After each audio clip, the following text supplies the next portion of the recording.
Assalamualaikum warahmatullahi wabarakatuh. Kita teruskan ke bab 11. Bab 11 adalah ini mengenai gelombang cahaya. Jadi bab 11 ini mengenai gelombang cahaya. Sub yang pertama adalah mengenai pemantulan cahaya. Bahwa di sini pemantulan cahaya ada dua, yaitu pemantulan teratur dan pemantulan baur.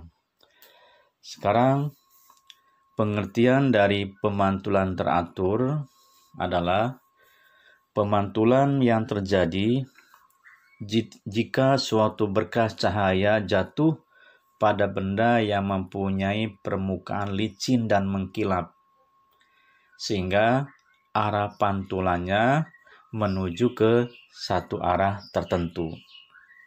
Jadi ini pemantulan teratur ketika berkas cahaya jatuh pada permukaan licin dan mengkilap, sehingga arah pantulannya hanya menuju pada satu arah tertentu. Jadi pemantulannya tidak menyebar. Ini namanya pemantulan teratur. Yang kedua, pemantulan baur. Jadi yang dimaksud dengan pemantulan baur adalah pemantulan cahaya yang terjadi jika suatu berkas cahaya jatuh pada benda yang mempunyai permukaan kasar, sehingga arah pantulan cahayanya tidak teratur. Jadi kalau pemantulan baur ini, berkas cahayanya jatuh pada permukaan yang kasar sehingga arah pantulannya menyebar. Tapi kalau pemantulan teratur, berkas cahayanya jatuh pada permukaan licin dan mengkilap sehingga arah pantulannya hanya menuju satu arah. Sedangkan baur menuju beberapa arah, menyebar. Ini adalah pembagian dari pemantulan baur dan pemantulan teratur. Sekarang kita hukum pemantulan. Hukum pemantulan cahaya. Nih. Jadi hukum pemantulan cahaya bahwa sinar datang, sinar pantul dan garis normal berpotongan pada satu titik dan terletak pada satu bidang datar. Jadi ini sinar datang, kemudian yang ini adalah garis normal, dan yang ini adalah sinar pantul, terletak pada satu bidang datar. Ini bunyi hukum dari pemantulan. Jadi sinar datang, sinar pantul, dan garis normal berpotongan pada satu titik dan terletak pada satu bidang datar. Kemudian bunyi yang kedua, sudut datang besarnya sama dengan sudut pantul. Jadi ini adalah sudut besar sudut datang terhadap garis normal, yang ini juga sama besar sudut pantul terhadap garis normal. Jadi besarnya I sama dengan R. Jadi ketika sudut datangnya misalkan 30 derajat, maka sinar pantulnya juga sama 30 derajat. Jadi sudut datang besarnya sama dengan sudut pantul. Ini adalah bunyi hukum pemantulan cahaya. Sekarang kita ke contoh soal nih. Ini diketahui ada dua buah bidang, yaitu bidang PQ dan bidang QR. Ini ada sebuah sinar datang dengan sudut datangnya adalah sebesar 60 derajat. Nih, jadi ini adalah garis normal, ada sebuah sinar datang, besarnya sudutnya adalah 60 derajat terhadap garis normal. Pertanyaannya, nih, berapakah besar sudut yang kelima ini? Berapakah besar sudut R5? Berapakah besar sudut pantul pada bidang R ini? Jadi ada sudut datang besarnya 60 derajat terhadap garis normal pada titik P, pertanyaannya berapakah besar sudut R5 ini? Apabila diketahui besar sudut Q-nya adalah 100 derajat. Maka kita jawab nih. Jadi P1 ditambah P2 sama dengan 90 derajat. Ingat, pada bunyi hukum pemantulan, besar sudut datang sama dengan sudut pantul. Kalau sudut datangnya 60 derajat, maka yang P1 juga sama 60 derajat. Jadi pada bunyi hukum pemantulan, besar sudut datang sama dengan sudut pantul. Sehingga kalau diketahui sudut datangnya 60 derajat, maka yang P1 ini merupakan sudut pantulnya, maka besarnya adalah 60 derajat. Ya kan? Sedangkan P1 dan P2 ini adalah siku-siku. Kalau siku-siku besarnya 90 derajat. Jadi jumlah sudut P1 ditambah sudut P2 sama dengan 90 derajat. Dan diketahui P1-nya adalah 60 derajat dari sifat-sifat bunyi hukum pemantulan, bahwa sudut datang sama dengan sudut pantul. Sehingga P1-nya sama dengan 60 derajat. Kemudian 60 derajat pindah ruas berubah menjadi negatif. Maka P2 sama dengan 90 derajat dikurangi 60 derajat sama dengan 30 derajat. Jadi besar sudut P2-nya adalah 30 derajat. Maka di sini 30 derajat. Kemudian langkah berikutnya untuk menjawab R5 ini, maka di sini ada bangun segitiga nih, yaitu PQR. Jumlah sudut pada segitiga adalah 180 derajat. Maka sudut P2 ditambah sudut Q ditambah sudut R3 sama dengan 180 derajat. Jadi pada bangun segitiga jumlah sudutnya adalah 180 derajat. Maka P2 diketahui 30 derajat. Nih. P2-nya adalah 30 derajat, sudut Q-nya adalah 100. Maka 30 tambah 100 sama dengan 130, maka R sama dengan 180, 130-nya pindah ruas menjadi negatif 130.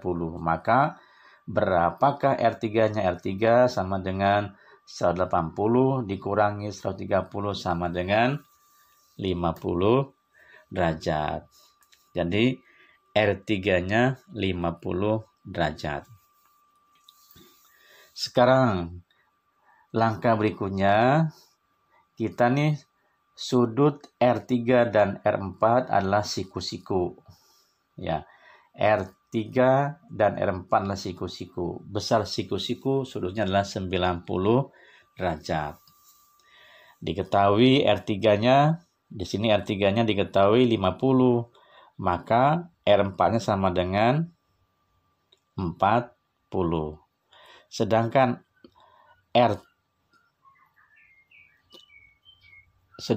R4 dan R5, ini R4 adalah sudut datang, R5-nya adalah sudut pantul. Pada sifat hukum pemantulan, besar sudut datang sama dengan sudut pantul. Sekarang kita untuk menjawab R4-nya berapa nih. Jadi R3 ditambah R4 sama dengan 90 derajat. R3-nya diketahui adalah 50, maka positif 50 pindah ruas berubah menjadi negatif 50. Maka R4 sama dengan 90 dikurangi 50. R4-nya sama dengan 40. Sehingga berapakah R5-nya? Maka R5-nya sama dengan 40 derajat. Maka sesuai dengan sudut pantul. R4 adalah sudut datang, sedangkan R5-nya adalah sudut pantul. Pada hukum pemantulan, besar sudut datang sama dengan sudut pantul. Kalau R4-nya 40, maka R5 juga 40 derajat. Kemudian sub yang berikutnya ini adalah rumusan pada pemantulan cahaya. Ini rumusan yang pertama 1 dibagi S ditambah 1 dibagi aksen sama dengan 1 per F. Kemudian rumusan mencari pembesaran M kapital sama dengan H aksen dibagi H sama dengan harga mutlak S aksen dibagi dengan S.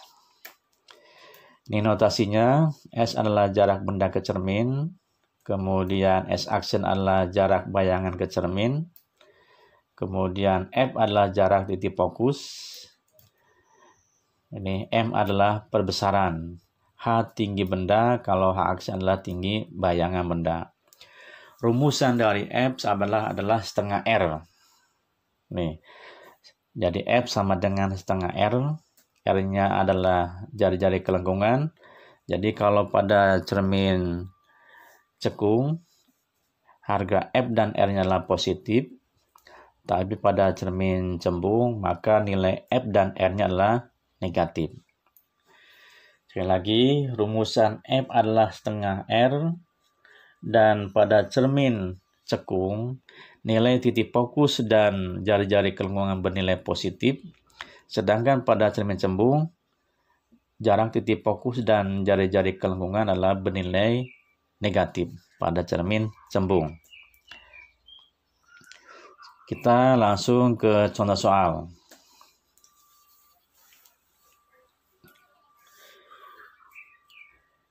Ini contoh soalnya, sebuah cermin cembung memiliki jari-jari kelengkungan 16 cm.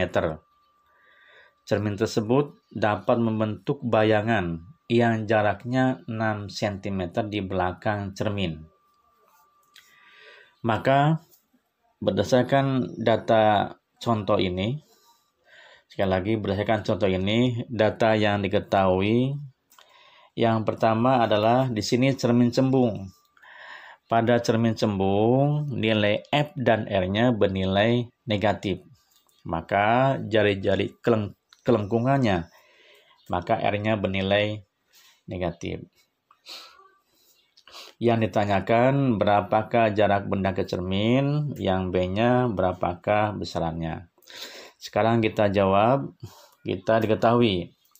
Data diketahui jari-jari kelengkungan, karena ini cermin cembung, maka nilai R-nya negatif, maka R-nya sama dengan negatif 16 cm. Kemudian untuk mencari F-nya, maka F sama dengan setengah R. R-nya sama dengan negatif 16. Maka negatif 16 dibagi 2 sama dengan negatif 8. Sehingga R-nya 16 cm. Sehingga nilai F-nya adalah negatif 8 cm. Kemudian data yang berikutnya diketahui membentuk bayangan yang jaraknya 6 cm di belakang cermin. Kalau di belakang cermin, maka hasilnya adalah maya. Kalau maya, maka hasilnya adalah negatif. Sekali lagi, untuk di belakang cermin, maka bayangannya adalah maya. Kalau maya, maka nilai bayangannya bernilai negatif. Sehingga data yang berikutnya, S aksennya adalah bernegatif 6 cm karena bayangannya maya yaitu di belakang cermin. S aksen negatif 6 cm, kemudian ditanyakan A adalah berapakah S-nya dan yang B berapakah M-nya. Maka kita jawab, bagian A adalah mencari jaraknya. Jadi 1 per S ditambah 1 per S aksen sama dengan 1 per F. Jadi kemudian data yang diketahui dimasukkan ke dalam rumusan ini. Maka data yang diketahui S aksennya sama dengan negatif 6 dan F-nya sama dengan negatif 8. Maka langkah berikutnya adalah positif dibagi negatif sama dengan negatif, juga sama ini positif dibagi negatif sama dengan negatif, sehingga rumusannya 1/S sama 1/S dikurangi 1/6 sama dengan negatif 1/8. Kemudian langkah berikutnya, yang negatif 1/6 pindah ruas maka akan berubah menjadi positif. Maka 1/S sama dengan negatif 1/8 ditambah 1/6. Di sini penyebutnya belum sama, ini 8, ini 6, maka KPK dari 6 dan 8 sama dengan 24. Sekali lagi, di sini karena penjumlahan dan penyebutnya belum sama, maka kita harus menyamakan penyebutnya terlebih dahulu, yaitu pakai KPK. KPK dari 6 dan 8 adalah 24. Maka 24 dibagi 8 sama dengan 3. 3 kali negatif 1 sama dengan negatif 3. 24 dibagi 6 sama dengan 4. 4 dikali 1 sama dengan 4. Sehingga 1/S sama dengan 1 ini adalah hasil dari penjumlahan negatif 3 ditambah 4 sama dengan 1. Langkah berikutnya adalah perkalian silang. S dikali 1 sama dengan S. 1 dikali 24 sama dengan 24. Sehingga jarak benda ke cerminnya adalah sebesar 24 cm. Dan kita jawab bagian yang B-nya adalah mencari perbesaran. M rumusannya, M sama dengan harga mutlak S aksen dibagi S. Kenapa kita pakai rumusan ini, sedangkan rumusan perbesaran ada 2, yaitu M sama dengan H aksen dibagi H. Di sini data yang diketahui H aksen dan H-nya belum ada. Yang ada adalah S aksen dan S. Sehingga kita mencari rumusan perbesarannya menggunakan rumusan M sama dengan harga mutlak S aksen dibagi dengan S. Sekarang kita masukkan datanya. Diketahui S aksen adalah negatif 6, kemudian S-nya adalah 24.